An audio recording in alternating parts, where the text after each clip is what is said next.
교회 개혁을 화두로 한 담론에서요, 거의 빠지지 않고 들려지는 외침이 있습니다.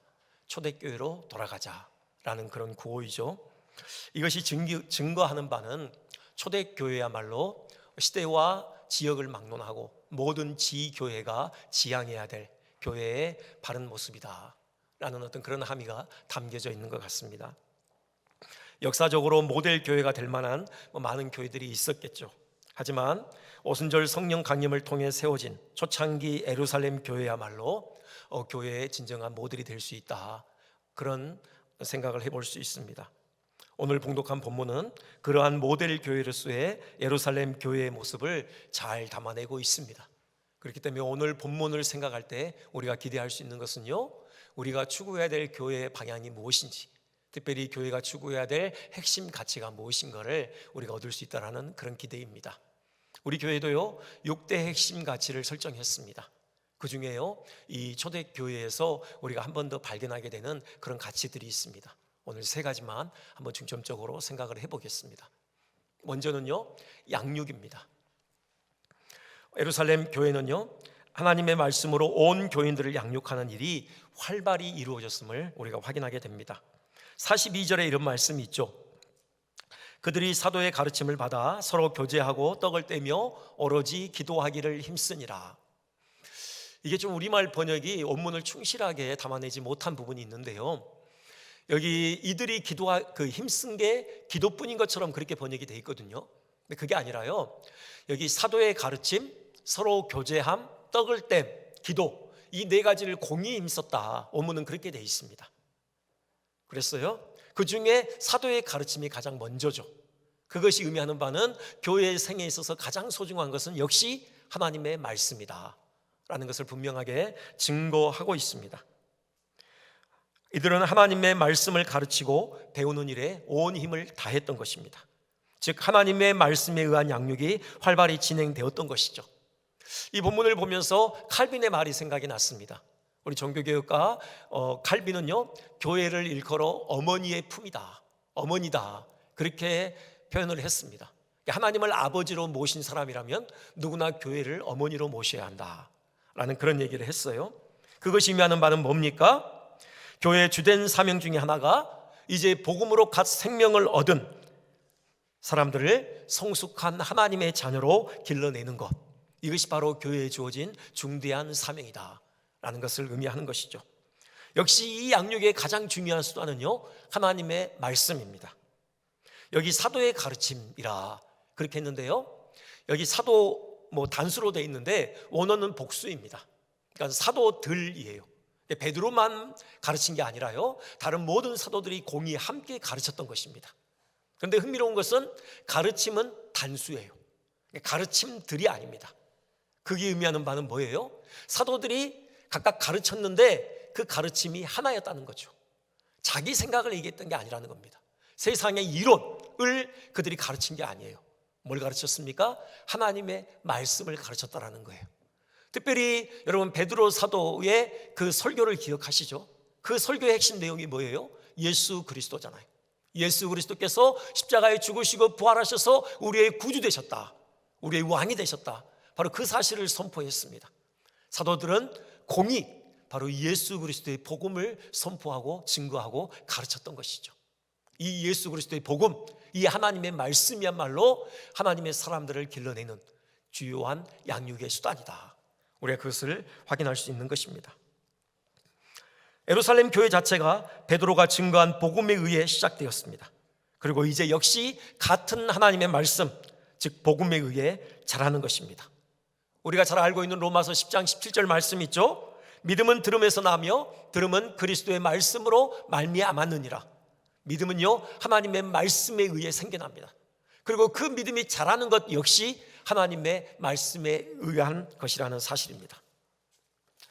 이것을 분명하게 보여주는 게요 고린도전서 15장입니다. 고린도전서 15장 1절 우리 한번 같이 한번 봉독해 보겠습니다. 자, 시작.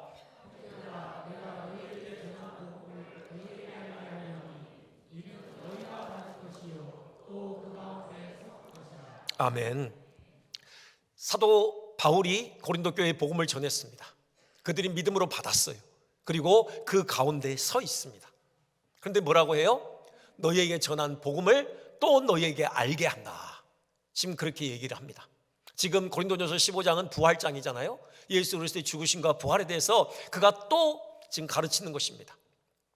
그렇게 해야 되는 이유가 뭡니까? 이미 믿음으로 받아서 그 복음 위에 서 있는 교회에게 바울이 다시 복음을 전해서 그들에게 알게 해야 될 이유가 뭐냐? 그게 2절에 나옵니다. 이렇게 얘기해요. 너희가 만일 내가 전한 그 말을 굳게 지키고 헛되이 믿지 아니하였으면 그로 말미암아 구원을 받으리라. 먼저요, 헛되이 믿지 아니하기 때문에 그래요. 복음을 자칫 잘못 이해해서는 안 된다라는 그런 말씀입니다. 사실 어찌 보면 복음은 아주 간단해요. 그리스도께서 우리 죄를 대신 짊어지시고 십자가에서 죽으시고 부활하셨다. 이게 복음의 핵심입니다. 아주 간단하죠. 그래서 복음을 잘못 알 가능성이 어디에 있나, 여러분 그렇게 생각할 수 있는데요. 그런데 성경을 보면요, 성경의 두께가 이렇습니다. 여러분 성경도 대부분 그렇죠. 여느 책보다도 이렇게 그 두께에 있어서 이렇게 만만치 않은 그런 두께를 가지고 있는 성경이에요. 이 성경의 전체 내용이 뭡니까? 바로 복음이에요. 예수님이 직접 그렇게 말씀하십니다. 요한복음 5장 39절에요 너희가 성경에서 영생을 얻는 줄 생각하고 성경을 연구하거니와 이 성경이 곧 내게 대하여 증언하는 것이니라. 복음이 간단한데 그 복음을 설명하기 위해서 이렇게 두꺼운 책이 필요했던 것입니다. 창세기부터 요한계시록까지 이 모든 게 다 복음을 담고 있어요. 예수 그리스도에 대한 이야기라는 것입니다. 곧 하나님께서 인류 역사의 시작부터서 예수 그리스도의 구원 사건을 준비하셨고요, 마지막 세상이 끝나는 그 순간까지 예수 그리스도의 구원의 완성을 위해서 일하고 계시다라는 것입니다. 그렇기 때문에요, 복음을 좀 더 깊이 들여다보면은 이게 그리 만만치 않은 겁니다. 그 내용이요, 상당히 깊고 풍성해요. 그렇기 때문에 한 번 복음을 들었다고 해서 다 이해했다, 우리가 또 이렇게 말할 수 없다라는 거예요. 그 풍성한 복음의 내용을 계속해서 듣고 연구할 필요가 있다라는 그런 말씀입니다. 또 한 가지 이유가 있죠. 아까 고린도전서 15장 2절 보면요, 너희가 만일 내가 전한 그 말을 굳게 지키고 그랬습니다. 굳게 지키기 위함이에요.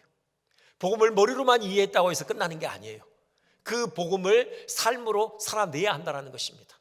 실제로 우리가 몸담고 있는 이 세상의 삶의 현장에서 복음의 능력을 우리가 경험해야 한다는 것이에요. 이것이 바로 복음을 굳게 지켰다는 것입니다. 여러분, 우리가 몸담고 있는 세상 만만치 않잖아요. 세상에는 복음과 전혀 어긋나는 그런 메시지들로 범람합니다. 사람들이 추구하는 것은요, 온통 돈과 명예와 쾌락이죠. 어떻게 하면 더 많은 돈을 벌고 더 많은 명예를 가지며 더 많이 즐길 것인가, 이것에 온통 사람들의 마음이 가 있습니다. 그래서 사람의 가치도요, 이런 것들로 매기잖아요.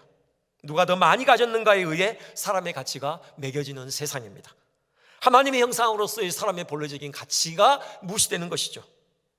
게다가 지금 사회는요, 특히 권위 자체가 무시되고 있는 사회입니다. 선과 악을 판단하는 절대 기준이 사라졌어요. 오직 나의 행복, 쾌락이 선과 악의 유일한 기준입니다. 과연 그것이 나를 행복하게 하느냐, 불행하게 하느냐, 그것이 내게 쾌락을 가져다 주느냐, 불쾌를 가져다 주느냐, 이것이 선과 악의 유일한 기준이 되고 있는 세상입니다. 이런 세상에서 끊임없이 그런 메시지를 매일 접하면서 살다 보면요, 우리도 어느새 복음을 망각해버릴 위험이 있는 것입니다. 복음이라는 것은 그저 머릿속 이론으로만 남아있고요, 실제 삶의 현장에서는 아무런 능력을 발휘하지 못하는 그런 박제된 이론일 가능성이 다분한 것이죠. 그러면 어떻게 합니까? 복음을 자꾸 듣는 수밖에 없습니다. 끊임없이 복음을 묵상하는 것입니다. 최근에 신대원의 한 은사 교수님을 만나 뵀습니다. 노 교수님이죠. 그 교수님께서 늘상 하시던 말씀이 있었는데요, 지식은 반복이다. 지식은 반복이다. 늘 그 말씀을 하셨어요. 한 번 들어서 이해했다고 끝나는 게 아니라는 겁니다. 끊임없이 반복해야 된다는 거죠. 씹고 또 씹고 삼켜서 소화를 시켜서, 그래서 건들면요, 무의식 중에 그것이 튀어나오는 것, 그것이 진정한 지식이다. 이렇게 늘 지론을 펴셨어요. 저는 동의합니다. 우리가 복음을 그렇게 받아야 합니다. 씹고 또 씹고 또 씹어서 완전히 소화를 시키는 겁니다. 무의식적이라도 복음이 튀어나오도록 그렇게 복음과 내가 하나가 되어야 되는 것입니다. 복음이 나의 생각과 나의 인격을 지배하도록 그렇게 복음을 깊이 묵상해야 되는 것이죠. 그럴 때 비로소 복음이 삶에서 능력을 발휘하는 것입니다. 특히 여기에 기도가 필요하죠. 예루살렘 교회는요, 역시 기도에도 힘썼습니다. 기도라는 것은요, 말씀에 불을 붙이는 역할을 합니다. 여러분, 말씀에 능력이 있어요. 다이너마이트와 같은 그런 폭발성이 있습니다. 근데요, 그 말씀에 불이 붙지 않으면 폭발하지 않아요. 그 말씀에 바로 불을 붙이는 역할이 기도인 것입니다.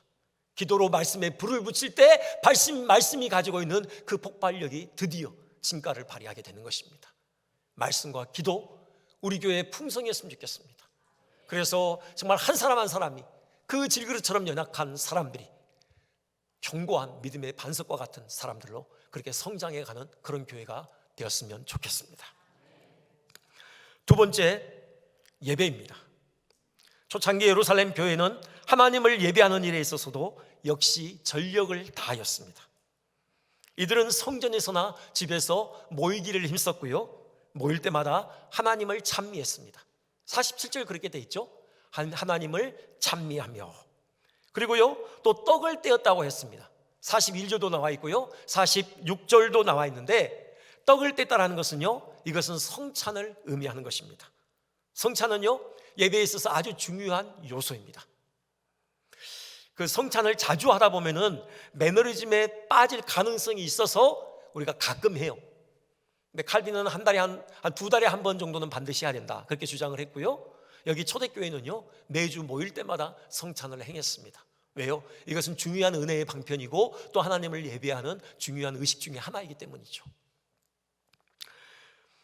예배라는 것은요, 생각해 보면은 우리가 복음을 제대로 깨달았을 때 우리에게서 자연스럽게 나타나는 신앙의 행위입니다. 복음 안에 담긴 하나님의 은혜가 우리 심령에 부딪혀올 때 우리는 하나님께 찬미의 제사를 드리지 않을 수 없는 것이죠. 여러분, 사도신경 나는 믿습니다, 그렇게 시작합니다. 라틴어로요, 크레도, 나는 믿습니다, 그런 의미인데요, 이건 합성어예요. 저기 나와 있듯이요, 크레, 이건 심장을 의미하는 단어입니다. 노, 이건 준다, 나누다, 드린다, 그런 의미예요. 크레도, 나는 믿습니다인데요, 그것이 원래 그 어원적인 의미는 심장을 바칩니다, 그런 의미예요. 여러분, 신앙 고백이라는 것은요, 그냥 입술로만 할 수 있는 게 아닙니다. 우리의 전인격이 실리는 겁니다. 우리의 심장을 바쳐드리는 겁니다. 여러분, 그렇지 않습니까? 예수님께서 하나님의 아들이 그 보좌 버리시고 나 같은 것을 위해서 이 땅에 인간의 몸을 입고 오셨습니다. 그분이 생명의 근원 되신 그분이 친히 죽음의 당신을 복종시키셨어요. 나 같은 것을 살리시기 위해서요. 우리가 그 예수 그리스도의 주되심을 고백하는 데 있어서 어찌 우리의 심장이 고동치지 않을 수 있겠습니까? 어찌 우리의 심장을 함께 그 고백에 담아 드리지 않을 수가 있겠습니까? 우리가 진정으로 복음을 깨닫는다면, 우리가 진실로 우리가 복음을 고백한다면 우리는 하나님께 우리의 전심을 다하여 예배하지 않을 수 없는 것입니다. 진정한 신앙 고백자는 참된 예배자로 귀결되는 것입니다. 예배는요, 하나님께 전심을 다해 드리는 것입니다. 전심을 다하는 예배하면은 우리가 다윗을 생각하지 않을 수 없죠. 그가 언약궤를 예루살렘 성으로 들여올 때 하나님 앞에서 어떻게 예배했는지 우리 잘 알고 있습니다. 한번 보실까요? 사무엘하 6장 14절인데요, 우리 한 번 더 같이 봉독하겠습니다. 자, 시작.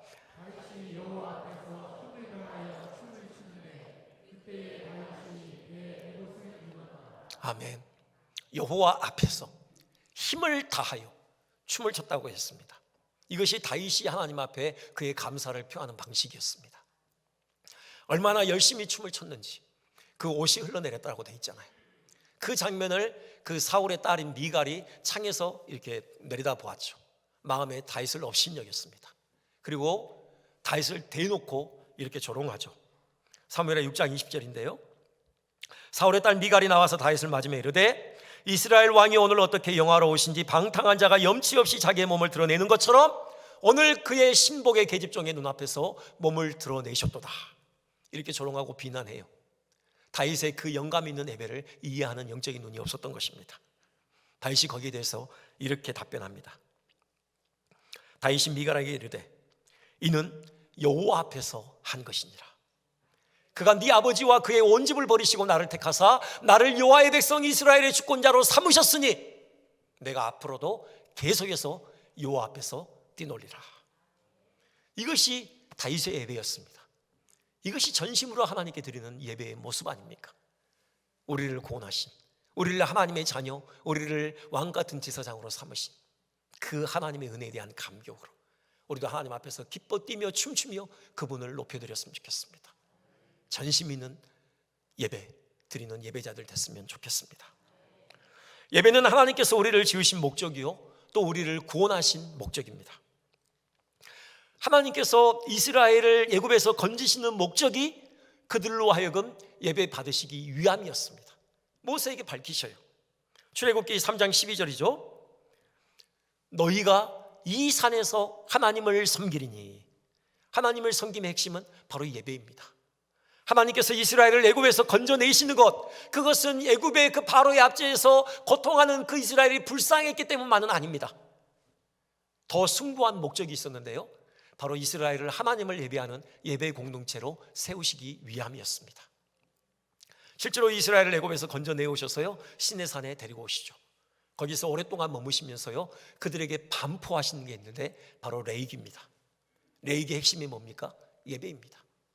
성막을 지어놓고 그 성막에서 하나님을 어떻게 예배할 것인지 그 구체적인 내용들을 일일이 가르치시는 겁니다. 왜요? 그들을 구원하신 목적이 예배의 공동체로 세우시기 위함이었기 때문에요. 신약도 마찬가지입니다. 하나님께서 우리를 구원하신 그 목적도 우리를 통해서 예배 받으시기 위함이에요.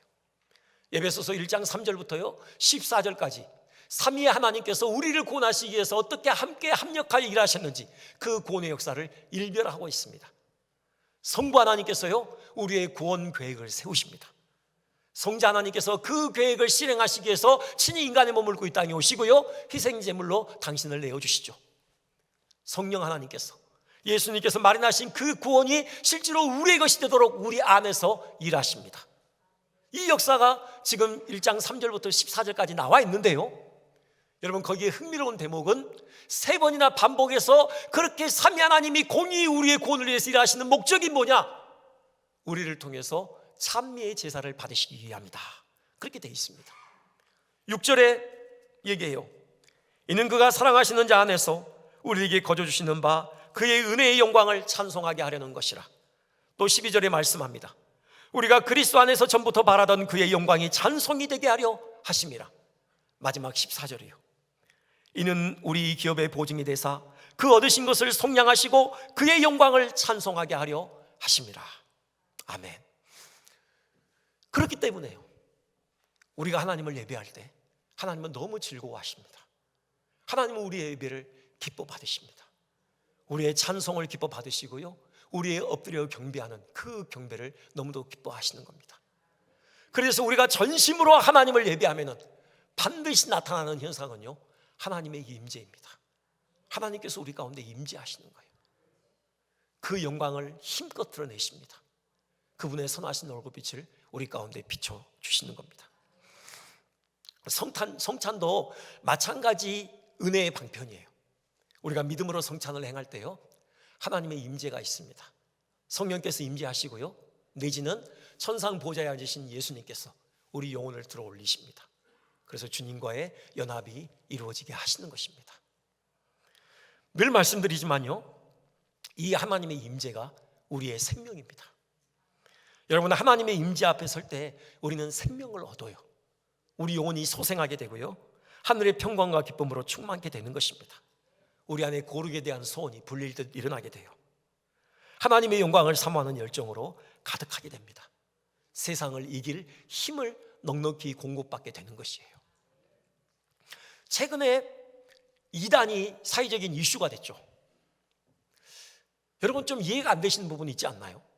도대체 멀쩡하게 생긴 분들이 정말 버젓한 어떤 그런 사회적인 지위를 가지고 정말 멀쩡한 분들이 왜 그렇게 이단에 빠지는지, 그런 종교적인 사기꾼들에게 속아 넘어가서 영혼을 망가뜨리고 그렇게 큰 상처를 입고 괴로워하는지, 그 여전히 또 거기서 발을 빼고 있지 않는지, 여러분 참 이해가 안 되는 부분들이 있잖아요. 그 부분을 어떤 목사님이 이렇게 설명하시는데 회개를 하시더라고요. 통회를 하시더라고요. 이유가 뭐냐? 당신이 분석해 볼 때 목마름 때문이라는 거예요. 사람들이 왜 종교 사기꾼들에게 넘어가느냐? 왜 그들에게 자기 인생을 맡기느냐? 목마름 때문이라는 겁니다. 그 영적인 갈증 때문이라는 거예요. 어떻게든지 그 갈증을 해결하기 위해서 그렇게 몸부림하는 그 모습이라는 거죠. 그러면서 우리의 책임이라는 겁니다. 여러분 그렇잖아요. 사람 안에 있는 그 영적인 갈증을 해결하는 곳이 어디에 합니까? 바로 이 예배의 현장이잖아요. 진리 안에서 신령과 진정으로 예배하는 예배의 현장에서 하나님의 임재가 있을 때 우리 영혼의 갈증은 해결되는 것입니다. 여러분 그 책임이 목사에게 있잖아요. 개신교 목사로서 그 책임을 제대로 이행하지 못해서 지금도 많은 영혼들이 그렇게 망가지고 있는 그 모습을 보니 어찌 통회하지 않을 수 있나, 그런 고백이었습니다. 여러분 같은 마음으로 우리 온전한 예배를 위해서 우리가 더 힘썼으면 좋겠습니다. 우리가 그 은혜를 받아야 하고요, 그 다음에 나아가서 이 예배의 현장을 통해서 많은 사람들의 영혼의 갈증이 해결되어지고 영혼이 살아나고 소생되는 그런 역사가 있었으면 좋겠습니다.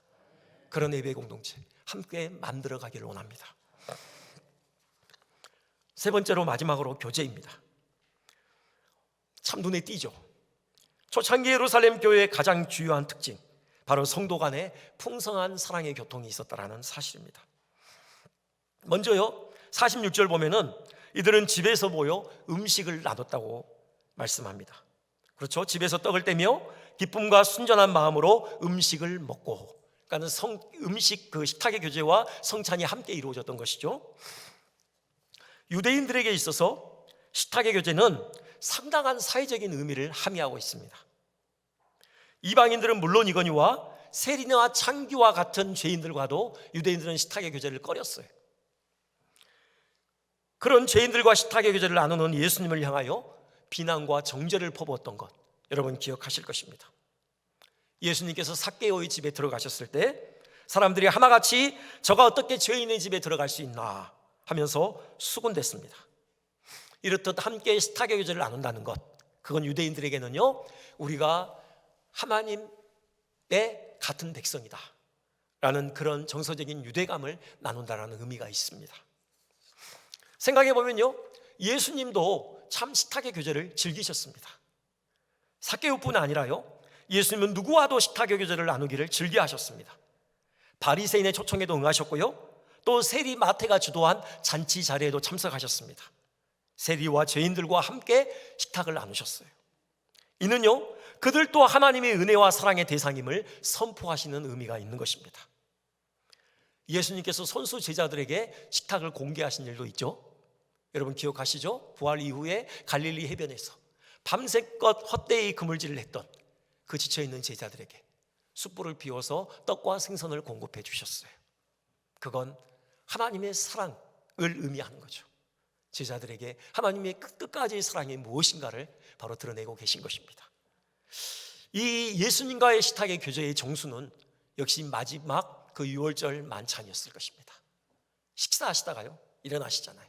겉옷을 벗으시고요, 허리에 수건을 두르시고 제자들의 발을 씻기십니다. 하나님 나라의 그 섬김의 도리가 무엇인지를 몸소 본을 통해 보이시는 거죠. 이렇듯 예수님에게 있어서요, 식탁이라는 자리는 그저 음식을 먹는 장소를 넘어서서 하나님의 도리를 가르치시는 자리, 하나님의 은혜를 맛보는 자리, 하나님의 가족으로서 형제를 나누는 자리로 바로 활용하셨던 것입니다. 예루살렘 교회 교인들이 둘러앉은 식탁 역시 그런 의미를 담고 있었을 것입니다. 그들은 식탁에 한데 둘러앉아 그 위에 차려진 음식만 나눈 것이 아니라 그들이 예수님의 피를 나눈 형제임을 확인하는 데서 오는 깊은 정서적 유대를 나눴던 것입니다. 그들이 둘러앉은 식탁은 그리스도 안에서 한 가족 되었음을 선포하고 또 장차 누릴 천국의 기쁨을 미리 맛보는 그런 자리였던 것입니다. 그 가정교회로 유명한 교회가 있죠. 미국의 텍사스주에요, 휴스턴 사랑교회. 최영기 목사님이 심우하시는 교회인데요, 그 교회에 그 한 가지 원칙이 있는데, 우리처럼 목장 모임이 있거든요. 평일날 이렇게 집에서 모여요. 거긴 반드시. 근데 목장 모임의 시작은 반드시 식탁의 교제로 시작합니다. 단지 간식도 아니고요, 밥을 해요. 그래서 꼭 밥을 같이 나누는 밥상 공동체가 목장 공동체입니다. 뭐 집주인이 준비를 하든, 아니 목장원들이 각각 하나씩 가지고 오든 반드시 밥을 먹고 모임을 시작해요. 처음에는 좀 불평이 많았답니다. 뭐 집이 너무 좁습니다. 뭐 돈이 많이 듭니다. 뭘 해야 될지 모르겠습니다. 불편합니다. 부담 갑니다. 그런데요, 시간이 지날수록 그런 불평이 잦아들더래요. 왜요? 실제로 밥상 공동체에서 누리는 그 은혜와 사랑, 그 기쁨, 복을 그들이 실제로 경험하니까요. 뭐 꼭 우리는 꼭 그렇게 해야 된다, 그 말씀 드리는 건 아닙니다. 하지만 할 수 있으면은 여러분, 그런 식탁의 교제를 많이 나눴으면 좋겠습니다. 여러분, 입이 열려야 마음이 열린다는 말이 있잖아요. 네. 여러분, 집에서 식사하실 때 그 밥그릇 하나 더 놓고 숟가락 하나 더 놓는, 좀 그런 정도로 편하게 함께 이렇게 밥상을 마주하는 좀 이런 교제들이 많아졌으면 좋겠습니다. 그리고요, 이들은 이런 정서적인 나눔만이 아니라 영적인 나눔이 있었습니다. 이들이 기도에 힘썼다. 이것은 영적인 나눔이죠. 서로를 위해서 기도한 것 아닙니까? 기도 제목을 가지고 그 서로를 위해서 중보하며 기도하는 이런 모임이 활발하게 진행됐던 것입니다. 여러분, 기도 만만치 않습니다. 여러분, 그냥 뭐 기도해 주세요, 네 기도할게요, 이런 인사차례가 아니에요. 우리가 정말 그 영혼을 붙들고 하나님 앞에 나가 기도할 때 하나님께서 우리의 기도를 들으시는 겁니다. 우리 형제의 문제를 해결해 주시는 거예요. 그 아픔을 치유해 주시고요, 그 상처를 싸매 주시는 겁니다. 우리가 지금 새벽에 민수기 보고 있는데요, 여러분, 모세의 기도가 자주 나와요. 이스라엘이 참 철없잖아요. 조금만 불편하면 원망하죠. 왜 애굽에서 우리를 건져내야 가지고 이 고생시키는가, 우리 다시 애굽으로 돌아갈래. 하나님을 무시하고요, 하나님을 불신하는 행위들 막 보입니다. 하나님이 화가 나셔가지고 내가 이들을 다 쓸어버리겠다라고 그러셔요. 그때 모세가 하나님께 그렇게 간구하죠. 하나님, 용서해 주십시오. 한 번 더 참아주십시오. 이들의 죄를 사해 주십시오. 그럼 하나님 어떻게 합니까? 그 기도 들으셔요. 모세의 기도를 들으셔서 이스라엘을 살려주신다고요. 모세가 위대하기 때문에 모세의 기도만 들으시는 겁니까? 우리의 기도도 들으시는 겁니다. 우리는 하나님의 아들의 영을 받은 당당한 하나님의 자녀들입니다. 아버지 하나님께서 왜 자식의 기도에 귀를 기울이지 않으시겠습니까? 우리가 형제를 위해서 기도할 때 우리의 기도를 들으시고 그 은혜를 우리를 통해서 흘려보내시는 겁니다. 이런 정서적이고 영적인 나눔만이 아니라요, 이들이 파격적이었던 것은 물질적인 나눔에 있어서도 아주 적극적이었다는 것이죠. 44절부터 45절, 우리 마지막으로 한 번만 더 같이 봉독하겠습니다. 자, 시작.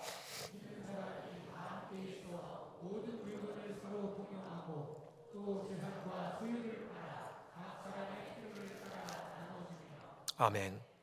참으로 파격적인 나눔을 실천했습니다. 여유 있는 사람들이요, 뭐 현금을 가지고 오든지 아니면은 뭐 땅을 팔든지 해가지고 그 돈을 사도들 앞에 갖다 놓는 겁니다. 사도들이요, 그 교인들의 필요에 따라서 그렇게 흘려보내는 이런 일들이 이 초대교회 안에 있었던 것이죠. 우리가 잘 알듯이 이들이 보여준 나눔은요, 공산주의적인 시스템이 아닙니다. 초대교회의 공동체와 공산주의 체제의 근본적인 차이는 자발성에 있는 것이죠. 공산주의는 강제에 의해 결과적인 평등을 이뤄내려 합니다. 그것은 실패할 수밖에 없습니다. 초대교회의 나눔은 누가 강제로 시켜서 한 것이 아닙니다. 뭐 사도들이요, 호구조사 다 해가지고 재산 목록 다 뽑아가지고 한 사람씩 불러내는 겁니다. 당신 이거 있지? 이거 내놔. 안 내놓으면 신상이 별로 안 좋을걸? 이런 식으로 협박해가지고요 바치게 한 거 아닙니다. 자발적으로 가져왔죠. 형제를 향한 순전한 사랑에서 비롯된 자발적인 섬김이었던 것입니다. 이 초대교회의 나눔 공동체와 공산주의가 다른 점은 자발성의 문제만이 아니라요, 그보다 더 근본적인 차이가 있습니다. 초대교회의 이 물질적인 나눔을요, 사도행전 4장에서는 이렇게 또 묘사하고 있습니다. 그 중에 가난한 사람이 없으니 이는 밭과 집 있는 자는 팔아 그 판 것의 값을 가져다가 사도들의 발 앞에 두매 되어 있습니다. 여기 발 앞에 두매, 주목해 볼 만한 단어라고 했죠. 발 아래에 뒀다라는 그런 의미입니다. 믿음은 위치 설정이라고 말씀드렸습니다. 하나님과 사람과 재물 간의 위치를 어떻게 설정하느냐, 이것이 믿음을 판가름하는 것입니다. 이 위치를 바르게 설정할 때 삶의 질이 달라지는 것이죠. 세상 사람들은요, 재물을 머리에 이고 있습니다. 하나님인 양 재물을 이고 살아가요. 그렇기 때문에요, 이 물질을 머리에 이고 살면은 그 사람의 삶 또한 물질을 닮아서 비인격화되는 것입니다. 그래서 하나님도 그리고 사람도 비인격화 시키는 거예요. 자기 발 아래 두고 자기의 행복을 위한 도구로 전락시키는 거죠. 참 믿음의 사람들은요, 하나님을 머리 위에 모십니다. 하나님은 인격이시잖아요. 하나님을 머리 위에 모실 때, 그분의 지배를 받을 때 사람은 비로소 인격적인 존재가 되는 것입니다. 그리고 다른 사람들을 나란히 곁에 두게 돼요. 경배의 대상으로 삼거나 반대로 욕망의 도구로 이용하지 않습니다. 사랑해야 할 형제로 대하게 되는 것입니다. 그리고 그렇게 하나님을 머리로 모실 때 물질은 마땅히 있어야 될 위치, 발 아래에 있게 되는 것입니다. 그리고 그렇게 하나님을 머리로 모시고 물질을 발 아래에 둘 때 그 물질은 그 물질 위에 서 있는 사람의 인격이 담기는 것입니다. 그 사람의 인격이 담긴 사랑의 도구가 되는 것이에요. 여러분, 같은 물질이라고 해서 다 같은 게 아닙니다. 누구의 수준에 있느냐에 따라서 그 물질의 가치가 달라져요. 하나님을 머리에 모시고 사람을 곁에 두고 사랑하는 형제로 대하는 사람, 그 사람에게는 물질이 발 아래에 있게 되고요, 그 사람의 인격이 그 물질로 흘러가는 것입니다. 진정으로 형제를 살리는 그런 생명의 도구요, 사랑의 도구로 사용되는 것이죠. 그러니까요, 지금 초대교회의 나눔 공동체가 공산지와 다른 것은 자발성을 넘어서서요, 그 안에 하나님이 계시느냐 안 계시느냐의 차이였던 것입니다. 하나님을 주인으로 모시고 사는 그 믿음 공동체였기 때문에 이런 파격적인 나눔이 가능했던 것입니다. 우리 안에 이런 나눔들이 있었으면 좋겠습니다. 저는 우리를 통해서 하나님의 은혜가 여러 방면으로 형제들에게 흘러갔으면 좋겠습니다. 이럴 때요, 나타난 결과는 두 가지죠. 여러분 47절 보십시오. 온 백성에게 칭송을 받으니 그랬습니다. 이들은요, 그들끼리 일단 먼저 사랑했습니다. 그 공동체가 정말 그렇게 나눔 공동체였고 아주 진한 그런 사랑의 교통을 나누는 공동체였어요. 그것만 해도요, 교회 밖의 사람들에게 교회가 칭찬을 받는다는 겁니다. 여러분, 우리 한국교회의 문제 중에 하나는 이거죠. 이게 교회 밖 사람들에게 인정을 별로 받지 못하는 그런 문제가 있죠. 우리끼리만 제대로 사랑해도, 우리끼리만 정말로 하나님이 기뻐하시는 그런 거룩한 사랑의 공동체를 이루어도요, 다시 교회는 인정을 받게 돼 있더라는 거예요. 하물며 교회 밖 세상까지 더 최선을 다해 섬긴다면 다시금 교회를 통하여서 하나님은 영광을 받으실 것입니다. 그리고요, 주님께서는 교회에게 영혼들을 맡기셔요. 여기 그렇게 돼 있죠. 주께서 구원받는 사람을 날마다 더하게 하시니라. 이렇듯 말씀과 기도로 성도를 양육하기를 힘쓰고 전심으로 하나님을 예배하며 또 성도 간의 진한 사랑의 교통을 나누는 교회에 주님께서는 더 많은 영혼을 맡겨주시는 것입니다. 우리 교회 그런 교회 됐으면 좋겠습니다. 세상에게 칭찬을 받을 뿐만 아니라 무엇보다도 주님의 마음에 쏙 들어서 주님께서 마음껏 영혼을 맡기셔서 그 영혼들과 함께 하나님 나라를 힘있게 이루어가는 그런 복된 교회 되기를 주님의 이름으로 소망합니다.